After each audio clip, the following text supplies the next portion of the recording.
আল্লাহ রাসূল সাল্লাল্লাহু আলাইহি সাল্লাম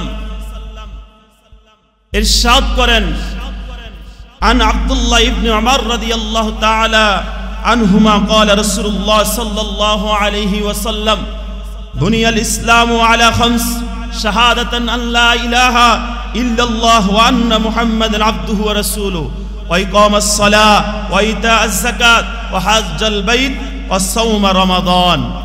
এই পাঁচটি বিষয়। এক নাম্বার, ইসলামটা খুঁটি হিসেবে দাঁড়িয়ে রইল। ইসলামের স্তম্ভ হলো পাঁচটি, খামস, পাঁচটি। আল্লাহ রাসূল সাল্লাল্লাহু আলাইহি সাল্লাম বলেন, এক নাম্বার লা ইলাহা ইল্লাল্লাহ ওয়া আন্না মুহাম্মাদুর রাসূলুল্লাহ। আল্লাহ তাআলা এক, আল্লাহর সাথে কোনো শরীক নাই, আল্লাহ ছাড়া কোনো ইবাদত করেনেওয়ালা নাই, কোনো মালিক নাই, একমাত্র আল্লাহ মালিক। একমাত্র মালিক কে? আল্লাহ মালিক। ওয়া আন্না মুহাম্মাদুর রাসূলুল্লাহ, আমি সাক্ষ্য দিতে হবে আমার নবী, পৃথিবীর শ্রেষ্ঠ নবী, আমার পথ প্রদর্শক মুহাম্মদ সাল্লাল্লাহু আলাইহি ওয়াসাল্লাম। এটা আপনারা বিশ্বাস করেন? আওয়াজ দিতে হবে, বিশ্বাস করেন? বিশ্বাস করি। এরপর হলো ওয়া ইকামাস সালাহ, নামাজ যারা প্রতিষ্ঠা করে, নামাজের আন্দোলন যারা করে, যারা নামাজ প্রতিষ্ঠা করে, রাষ্ট্রীয়ভাবে নামাজকে কায়েম করতে চায়, তারা কি আল্লাহ ভীরু না শয়তানের পক্ষে? কার পক্ষে? আল্লাহ ভীরু তারা, যারা নামাজকে রাষ্ট্রীয়ভাবে কায়েম করতে চায়। নামাজ আমরা পড়ি, কিন্তু রাষ্ট্রীয়ভাবে যে নামাজ কায়েম করতে হবে সেটা আমরা বিশ্বাস করতে চাই না। কথা বলেন ঠিক কি না? যখনই রাষ্ট্রীয়ভাবে নামাজ কায়েমের আন্দোলনের কথা বলা যাবে, তখনই নামদারি মুসলমান বিরোধিতা শুরু করবে। কথা বলেন ঠিক কি না? তাহলে মুসলমান ওয়া ইকামাস সালাহ ওয়া ইতাআজ যাকাত, নামাজ প্রতিষ্ঠা করতে হবে, নামাজের আন্দোলন করতে হবে। ওয়া ইতাআজ যাকাত, আর যাকাত আদায় করতে হবে। যাকাত দিতে হবে না, আদায় করতে হবে। কি করতে হবে বলেন? আদায়। আপনি দিবেন না, এটা আল্লাহ জানে। আল্লাহ জানে যে বান্দা দিতে চাইবো না, কারণ মূল সম্পদ থেকে কমবে, মূল সম্পদের থেকে কি টাকা কমে যাবে, এই জন্য বান্দা দিতে চাইবে না। এই জন্য বলো ইতাআজ যাকাত, যাকাত আদায় করো, যাকাত দাও, যাকাত আদায় করো। যাকাত আদায় করতে হবে কি হবে না? যাকাত আদায়ের মাধ্যমে ইসলামের অর্থনীতি উন্নতি হয়, ইসলামের সার্বভৌমত্ব রক্ষা পায়, এবং যাকাত আদায়ের মাধ্যমে ধনী গরিবের মধ্যে পার্থক্য আল্লাহ তাআলা দূর করে দেয়। বলেন সুবহানাল্লাহ। এই জন্য যাকাত দিতে হবে কি হবে না? যাকাতের আলোচনা তো ব্যয়বহুল ইনশাআল্লাহ। এরপর হলো হাল হজ। আমি যে আপনার যদি নিসাব পরিমাণ সম্পদ হয়, মালিক হন, ফাতেহ থাকে, মদিনা পর্যন্ত যাওয়া আসার খরচ থাকে, তাহলে আপনাকে হজ করতে হবে। আর সাওমে রমাদান, আর মাহে রমাদানে আপনি ফরজ রোজা রাখবেন। ফরজ রোজা ভাঙ্গা যাবে? একটা রোজা যদি ইচ্ছাকৃত ভাঙ্গে, তাহলে 60টি রোজা রাখতে হবে। কয়টি রোজা? 60টি রোজা রাখতে হবে। তাহলে এই যে ইতাআজ যাকাত, যাকাতের বিষয়টা, আমরা যাকাতটাকে আজকে নফল মনে করি, দিলে দিলাম, না দিলে নাই। কথা বলেন ঠিক কি না? যাকাত আল্লাহ তাআলা করছে ফরজ। আমি যদি নফল মনে করি, তাহলে আমি মুমিন হতে পারবো না। অতএব যাকাত হলো মুমিনের জন্য ফরজ। আল্লাহ রাব্বুল আলামিন সূরাতুল মুমিনের প্রথম দিক থেকে আল্লাহ তাআলা রাব্বুল আলামিন বলেন, ওয়াল্লাযীনা হুম লিয-যাকাতি ফাঈলুন। যারা মুমিন তারা যাকাত আদায় করবে, যারা মুমিন তারা যাকাত দিবে, যাকাত অস্বীকার করবে না। যাকাত অস্বীকার করা যাবে? এরপর আল্লাহ রাব্বুল আলামিন বলেন, যারা যাকাত অস্বীকার করবে তারা কাফের। তারা কি? কাফের। দলিল আল্লাহ রাব্বুল আলামিন বলেন হামিম সাজদা, হামিম সাজদার মধ্যে আল্লাহ রাব্বুল আলামিন বলেন, আল্লাযীনা লা ইউতুনাজ যাকাতা ওয়া হুম বিল আখিরাতি হুম কাফিরুন। এই দুনিয়ার জমিনে আমার আল্লাহর ফরজিয়াতকে যারা অস্বীকার করবে তারা কাফের। তারা কি? জোরে বলেন, তারা কি? কাফের। যাকাত দেওয়া ফরজ না নফল? ফরজ। আল্লাহ রাসূল সাল্লাল্লাহু আলাইহি সাল্লামের ইন্তিকালের পরে আবু বকর রাদিয়াল্লাহু তাআলা আনহু যখন খেলাফত আসনের মধ্যে বসলেন, আল্লাহ রাসূল তো বিদায় নিলেন, মানুষগুলো সুখাহত, মুমিন যারা তারা সুখাহত হয়ে গেল। আল্লাহ রাসূল সাল্লাল্লাহু আলাইহি সাল্লামের মৃত্যুর পরে আবু বকর রাদিয়াল্লাহু তাআলা আনহু খেলাফত আসনের মধ্যে বসলেন। খেলাফত আসনের মধ্যে বসার পরে মদিনা জমিনের মধ্যে, মক্কা মদিনা জমিনের মধ্যে অনেক মানুষগুলো যাকাত দিতে অস্বীকার করলো, নিজের সম্পদ থেকে যাকাত দিতে অস্বীকার করলো। যাকাত দেওয়া যাবে না, ইচ্ছাকৃতভাবে যে যার মনসা সে দিবে, যার মনসা সে দিবে না। এই অবস্থা যখন আবু বকর রাদিয়াল্লাহু তাআলা আনহু দেখলেন আল্লাহর ফরজিয়াতকে অস্বীকার করা হচ্ছে, আল্লাহর কোরআনের আইনটাকে অস্বীকার করা হচ্ছে, আবু বকর রাদিয়াল্লাহু তাআলা আনহু তাৎক্ষণিক একটা অধিবেশন ডাক দিলেন, সংসদ অধিবেশন ডাক দিলেন। ওই সংসদ অধিবেশনে ওমর রাদিয়াল্লাহু তাআলা আনহু উপস্থিত ছিলেন। ওমর কি গরম না নরম? ওমর কি গরম না নরম? গরম। এই গরম মানুষটা উপস্থিত ছিল অধিবেশনে। আবু বকর রাদিয়াল্লাহু তাআলা আনহু তিনি বলেন, আল্লাহি, আল্লাহর কসম করে বলতেছি, আল্লাহর কসম করে বলতেছি, আমি আবু বকর রাদিয়াল্লাহু তাআলা আনহু জীবন দশা যারা যাকাত দিতে অস্বীকার করবে, আমি আবু বকর তাদের বিরুদ্ধে, তারা মুসলমান হতে পারে, তাদের বিরুদ্ধে আমি যুদ্ধ ঘোষণা করলাম। কি করলাম? যুদ্ধ ঘোষণা করলাম। এখন ওমর রাদিয়াল্লাহু তাআলা আনহু ওই সংসদে উপস্থিত। ওমর রাদিয়াল্লাহু তাআলা আনহু বলেন, ভাই আবু বকর নরম তবিয়তের মানুষ, ভাই আবু বকর নরম তবিয়তের মানুষ, এত বড় সিদ্ধান্ত কেন নিল? একজন মুসলমান হয়ে আর মুসলমানের বিরুদ্ধে যুদ্ধ ঘোষণা করবে? ওমর রাদিয়াল্লাহু তাআলা আনহু আবু বকরকে জিজ্ঞেস করলেন, ভাই আপনি যে সিদ্ধান্ত দিলেন ওই সিদ্ধান্ত কি আপনি অটল? হ্যাঁ আমি অটল। আমার আল্লাহ রাসূলের জামানা যারা যাকাত দিতে তালবাহানা করে নাই, তারা এখনো তালবাহানা করতে পারবে না, যাকাত দিতে হবে। এবার ওমর রাদিয়াল্লাহু তাআলা আনহু সিজদায় পড়ে গেলেন, আল্লাহর কাছে সাহায্য চাইলেন। আল্লাহ, আয় আল্লাহ, আমার ভাই আবু বকর যে সিদ্ধান্ত নিল, আল্লাহ আমার বুঝতে সক্ষম আমি হয়ে গেলাম, আল্লাহ তুমি আমাকে বুঝার তৌফিক দান করো। সুবহানাল্লাহ। আল্লাহ তুমি আমাকে বুঝার তৌফিক দান করো। আল্লাহ রাব্বুল আলামিন কিছুক্ষণের মধ্যে আবু ওমর রাদিয়াল্লাহু তাআলা আনহুর কলবটাকে ইতমিনান করে দিলেন, বুঝার মতো তৌফিক দান করে দিলেন। কিছুক্ষণ পরে ওমর রাদিয়াল্লাহু তাআলা আনহু বুঝতে পারলেন সেটাতে আল্লাহর ফরজিয়াত বিধান। কার বিধান? আল্লাহর ফরজিয়াত বিধান। ওমর রাদিয়াল্লাহু তাআলা আনহু এবার বলতে লাগলেন, ওয়াল্লাহি, আল্লাহর কসম করে বলতেছি, যারা যাকাত দিতে অস্বীকার করবে আমার ভাই আবু বকরের সাথে আমি একমত পোষণ করলাম, তাদের বিরুদ্ধে আমি যুদ্ধ ঘোষণা করলাম। সুবহানাল্লাহ। আল্লাহর কাছে সাহায্য চাওয়ার পরে ওমর রাদিয়াল্লাহু তাআলা আনহু বুঝতে পারলেন, এবার ওমর যখন এক কথার হয়ে গেল, আবু বকর যখন এক কথার হয়ে গেল, যাকাত না দিয়ে উপায় আছে? ওমরের কথা, ওমর যে ফদ্দি হাঁটতো ওই ফদ্দিতে শয়তানও যাইতো না। এবার যাকাত সম্পূর্ণভাবে আদায় হয়ে গেল। এই যাকাতের নিয়ম শৃঙ্খলা এত সুন্দর ছিল। উসমান রাদিয়াল্লাহু তাআলা আনহু যখন খেলাফত আসনে বসলেন, তখন দেখলেন গাট্টি বোঝাই করে নিয়ে মানুষগুলো রাত্রেবেলা হাঁটে, কাকে যাকাত দিবে, কে যাকাতের টাকা গ্রহণ করবে, ওই লোক বিশ্রাইয়া পাওয়া যায় না। সুবহানাল্লাহ। কোরআনে শান্তি আছে না নাই? কথা বলেন, কোরআনে শান্তি আছে না নাই? কোরআনের আইন যদি বাস্তবায়ন হয়, দেশ, সমাজ, রাষ্ট্র, আল্লাহর রহমত অসীমভাবে পড়বে, আল্লাহর রহমত জর্জর করবে, মানুষগুলো যাকাত নিবে, মানুষগুলো অর্থনৈতিকভাবে স্বাবলম্বী হয়ে যাবে। কথা বলেন ঠিক কিনা? এই জন্য যাকাত দেওয়া ফরজ না নফল? বলেন। যাকাত দেওয়া ফরজ, অবশ্যই যাকাত দিতে হবে। যাকাত অস্বীকারী, যাকাত যদি অস্বীকার করে তাহলে ওই ব্যক্তি কাফের হবে। ওই ব্যক্তি কি হবে? কাফের হবে। এবার আল্লাহ রাব্বুল আলামিন সূরাতুত তাওবা 36 নং আয়াতে, 35 এবং 36 নং আয়াতে আল্লাহ তাআলা কি নোট করলেন? কি নোট করলেন?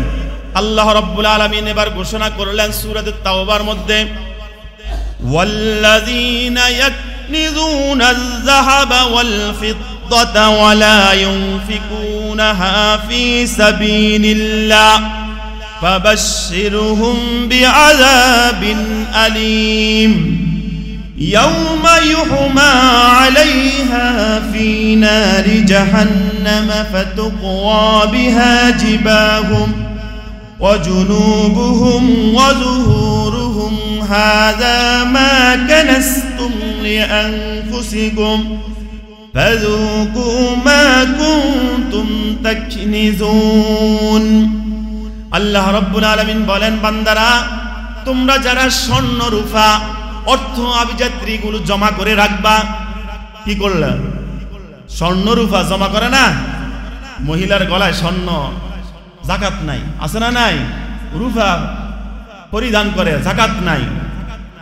লাখ লাখ টাকা ব্যাংকের মধ্যে পড়ে রয়েছে, যাকাত নাই। আল্লাহ রাব্বুল আলামিন বলেন সূরা তাওবা 35 এবং 36 নম্বর আয়াতে, ওয়াল্লাযীনা ইয়াকনিজুনা আয-যাহাবা ওয়াল ফিদ্দাতা ওয়া লা ইউনফিকুনা ফী সাবিলিল্লাহি ফাবাশশিরহুম বিআযাবিন আলীম। যারা স্বর্ণ রূপা অলংকারগুলো তারা সংরক্ষিত করে রাখে, জমা করে রাখে, তারা সংরক্ষিত করে রাখে, জমা করে রাখে, আর আল্লাহর রাস্তা তারা খরচ করে না। কি করে না? যাকাত দেয় না, খরচ করে না। তুমি হে নবী, আপনি তাদেরকে সুসংবাদ দেন, ফাবাশশিরহুম বিআযাবিন আলীম, তাদের জন্য আযাবের সুসংবাদ রয়েছে। আযাব, কঠিন আযাবের সুসংবাদ। সুসংবাদ না দুঃসংবাদ? দুঃসংবাদ হবে। এটা বুঝালেন বান্দাদেরকে, জমা করে যে রাখলা এটা তোমার জন্য আযাব আইতেছে।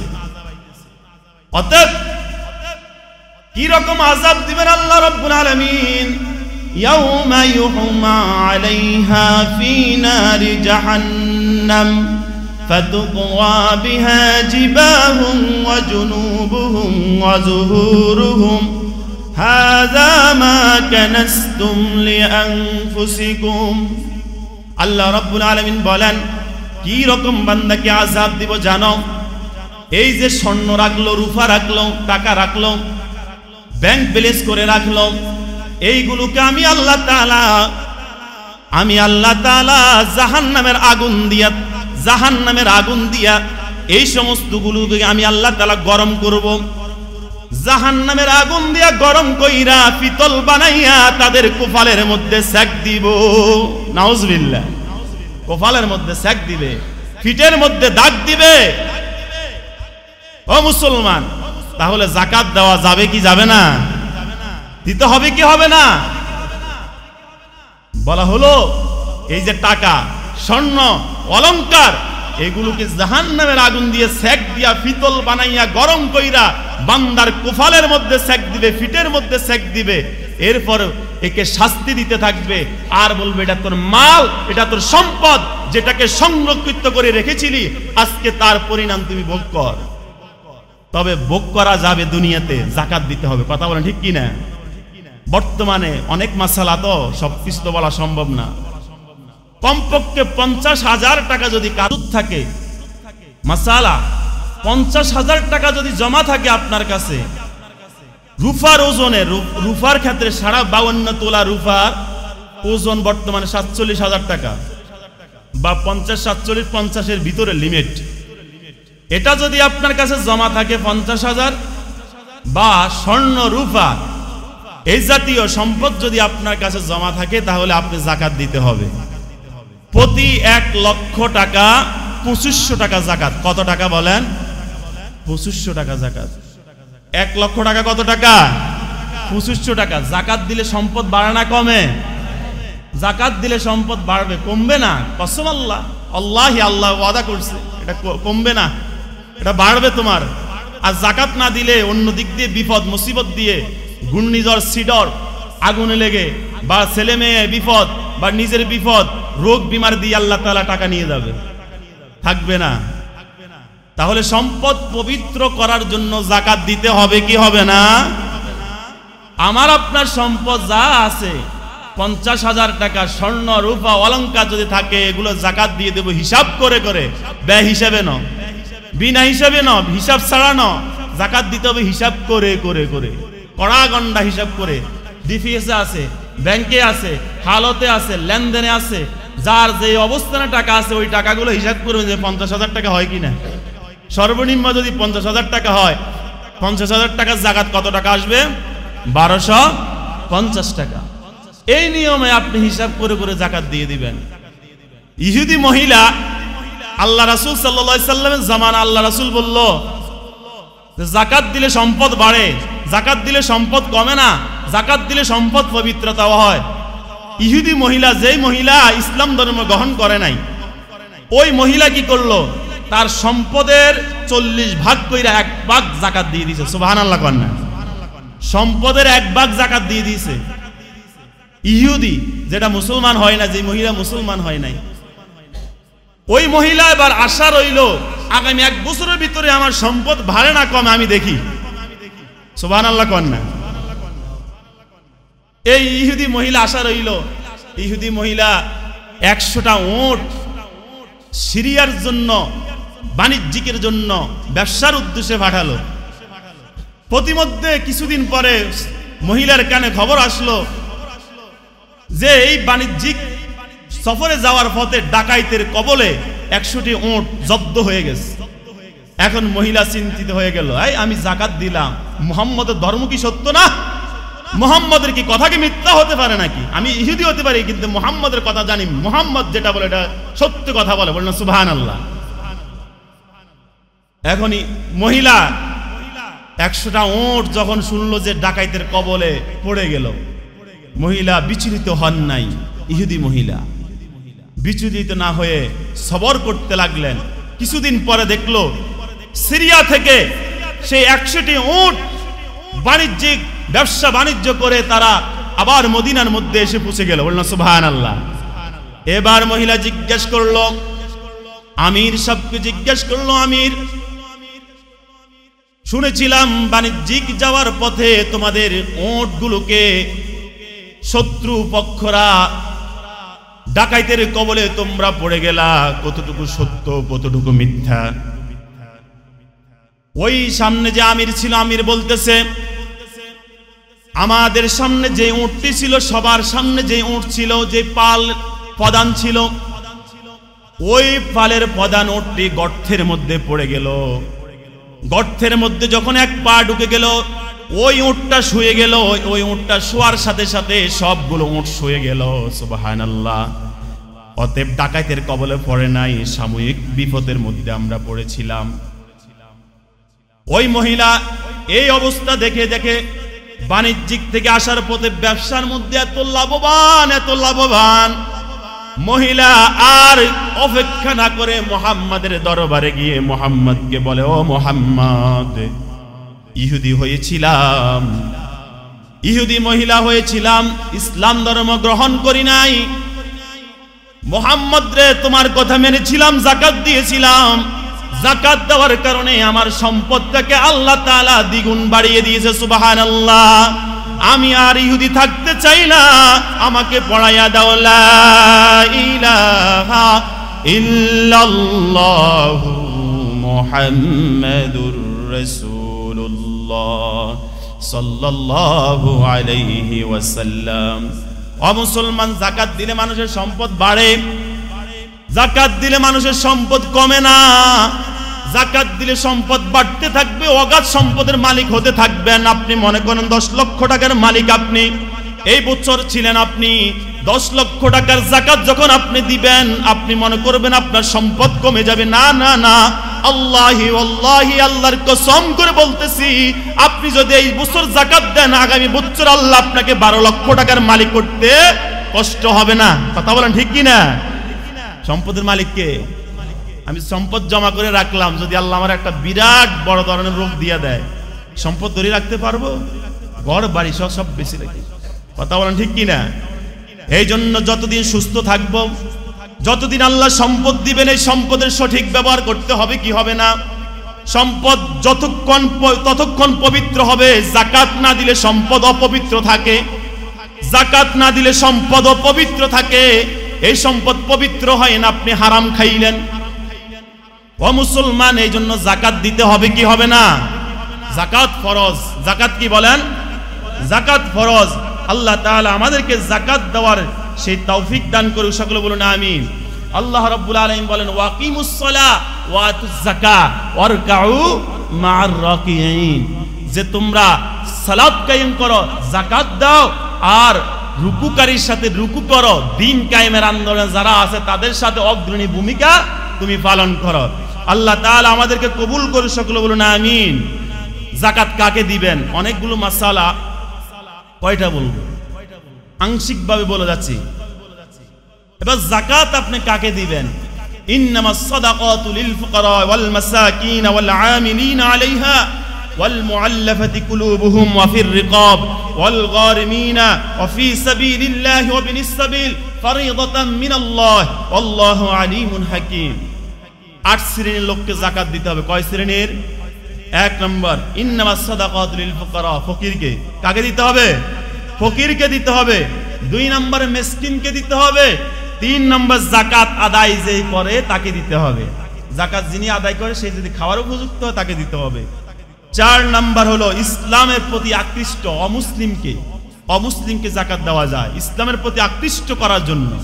ইসলাম একটি সুন্দর জীবন ব্যবস্থা, ইসলাম একটি সুন্দর ব্যবস্থা, ইসলামের সৌন্দর্যতা বোঝানোর জন্য, ইসলামের দিকে ধাবিত করার জন্য অমুসলিম হিন্দুদেরকে আপনি যাকাত দিতে পারবেন, অমুসলিমদেরকে যাকাত দিতে পারবেন। এরপর হলো দাস মুক্ত করার জন্য, যেটা দাস মুক্ত এখন প্রচলন নাই। দাস মুক্ত একজন মানুষকে গোলাম হিসেবে কিনে নিল, এত টাকার বিনিময়ে এত বছর সে থাকতে হবে, আর আপনি ওই যাকাতের টাকা দিয়ে তাকে মুক্ত করে দিলেন, এটা এখন চলে না। তারপরে যদি থাকে এই লোককে যাকাত দেওয়া যাবে। এরপর ঋণগ্রস্ত যারা আছে, অনেক মানুষ আছে খুব ঋণগ্রস্ত, আছে না নাই? সমাজে অনেক মানুষ আছে ঋণগ্রস্ত, ঋণের জর্জরিত, সংসার বেহাল অবস্থা, এই সমস্ত লোকদেরকে যাকাত দিতে পারবেন। এরপর হলো আল্লাহর রাস্তা যারা দিন কায়েমের আন্দোলন করে, দিন কায়েমের আন্দোলন যারা করে তাদেরকে যাকাত দিতে হবে। এই লাইনটা আমরা ভুলে গেছি, কথা বলেন ঠিক কিনা? দিন কায়েম কি? আল্লাহর জমিনে আল্লাহর কোরআনকে বাস্তবায়ন করা, রাষ্ট্রীয়ভাবে, সামাজিকভাবে, পারিবারিকভাবে প্রত্যেকটা সেক্টরে কোরআনকে বাস্তবায়ন করার নাম হলো আল্লাহর দিন কায়েম। কথা বলেন ঠিক কিনা? এখন তাদেরকে তো আমরা সহযোগিতার হাত বাড়াতে হবে, তাদেরকে যাকাতের ফান্ড দিয়ে দিতে হবে, কারণ দিন কায়েম এত গুরুত্বপূর্ণ। আল্লাহর নবী সাল্লাল্লাহু আলাইহি সাল্লাম মাহে রমাদানের 17 রমজান দিন কায়েম করতে গিয়ে মাহে রমাদানের ফরজ রোজা ভেঙে দিয়েছেন। কথা বলেন ঠিক কিনা? 17 রমজান যে বদর যুদ্ধ হয়েছিল, ওই বদর যুদ্ধে আল্লাহর নবী ফরজ রোজা ভেঙে দিয়েছিলেন। দিন কায়েমকে এত প্রাধান্য দিয়েছেন, দিন ইসলামকে এত প্রাধান্য দিয়েছেন। আজকে যারা দিন কায়েমের আন্দোলন করে, দিন কায়েমের কথা বলে, আজকে আমরা তাদেরকে দেখতে পারি না। কথা বলেন ঠিক কিনা? তাদের সাথে আমরা উঠা বসা নাই। তারা হলো আল্লাহর জমিনে শ্রেষ্ঠ বান্দা। কথা বলেন ঠিক কিনা? আল্লাহর জমিনে শ্রেষ্ঠ মাহবুব বান্দা হলো তারা। আপনি তাদের পক্ষে থাকবেন, তাদের পক্ষে কথা বলবেন। তারা কি বলে আপনাকে? নামাজ কায়েমের আন্দোলনের কথা বলে, ফরদার আন্দোলনের কথা বলে, জিহাদের কথা বলে, দিন কায়েমের আন্দোলনের কথা বলে, কোরআনের কথা বলে, আল্লাহর নবীর 23 বছর জিন্দেগির কথা বলে। কথা বলেন ঠিক কিনা? এই কথাগুলো তো তারাই বলে। আমরা এখানে যারা আছি সবাই চাই আল্লাহর কোরআন এই জমিনে, আল্লাহর বাংলাদেশে কোরআন দিয়ে দেশ চলে, চাই কি চাই না? কথা বলেন চান কি চান না? যদি কৃপণতা থাকে মনের মধ্যে তাহলে আপনি মুনাফিকের দল। কথা বলেন ঠিক কিনা? এক সুরে এক বাক্যে বলতে হবে আল্লাহর জমিনে আল্লাহর কোরআনের আইন বাস্তবায়ন হোক, এটা আমরা সকলে চাই কি চাই না? আল্লাহ কবুল করুন, সকলে বলেন আমিন।